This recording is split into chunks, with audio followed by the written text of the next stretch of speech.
Good morning. It is 7:54 a.m. on Wednesday, February 9th, 2022. I'm Christiana Ellis, and I didn't just get up. This is 5 more minutes, though.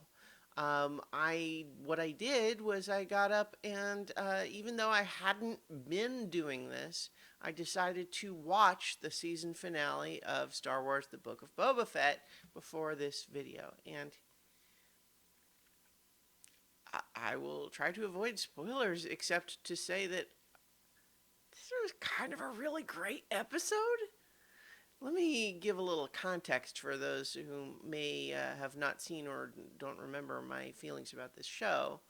Um, I've been enjoying The Mandalorian, and then when I heard they were going to do Book of Boba Fett, and I'm like, really?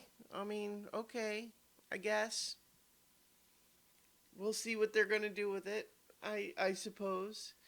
And then as the show has been on, it's like, I like this okay, but it's like, I don't know, it's a little bit weird how much of it is flashback and it's structured oddly, and like, I don't like, we have these weird mods that I love conceptually, but for whatever reason, like the actual execution of their weird little speeder bikes is like super slow for no good reason I can think of. And, so it just kind of kept being almost good for me. Like, never bad enough that I wasn't going to watch it, but then kind of just like, sort of just like, not all the way there. It's like a pulled punch. It just sort of like, it's interesting, but not thrilling. And then we had a couple of episodes that are essentially just Mandalorian episodes.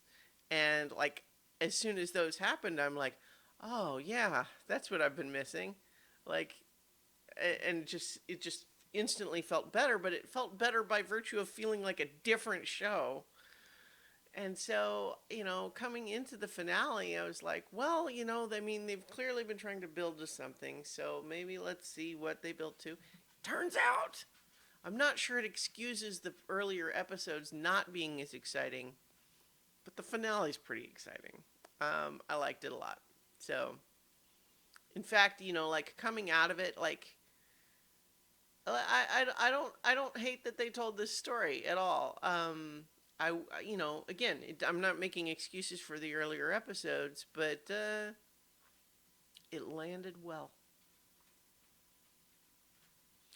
I won't say more because I imagine a lot of you watching this, even if you're planning to watch the show, you wouldn't have already seen it, probably. So, no spoilers.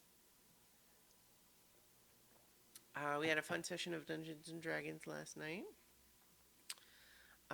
And then in the meantime, I'm kind of right now going to be spending the next week or so in doing some of what I've talked about before, which is the interrogating anxiety, which is to say that I've got a fair number of things kind of slightly more than usual in terms of plates spinning at the moment. And none of those things are unmanageable on their own, and not even really unmanageable altogether, just more than usual. And I'm having to kind of keep reminding myself that it's okay. And it is okay, right? Like, it's one of those things where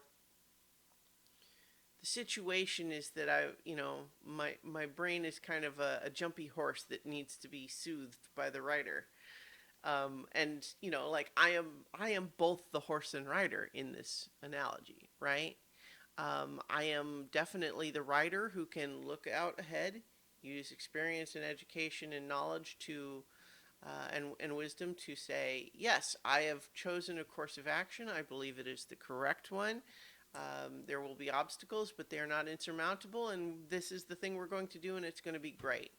But I am also the rider, the jumpy horse going, what was that? Oh my gosh, what is that thing? Oh my gosh, what are we doing? Oh my, So I need, because I have that part of me, which is probably like it has its own merits, but it's sometimes you need both pieces of your brain to you know, yeah. All right. In any case, in that analogy, you could start immediately saying, "Well, but why?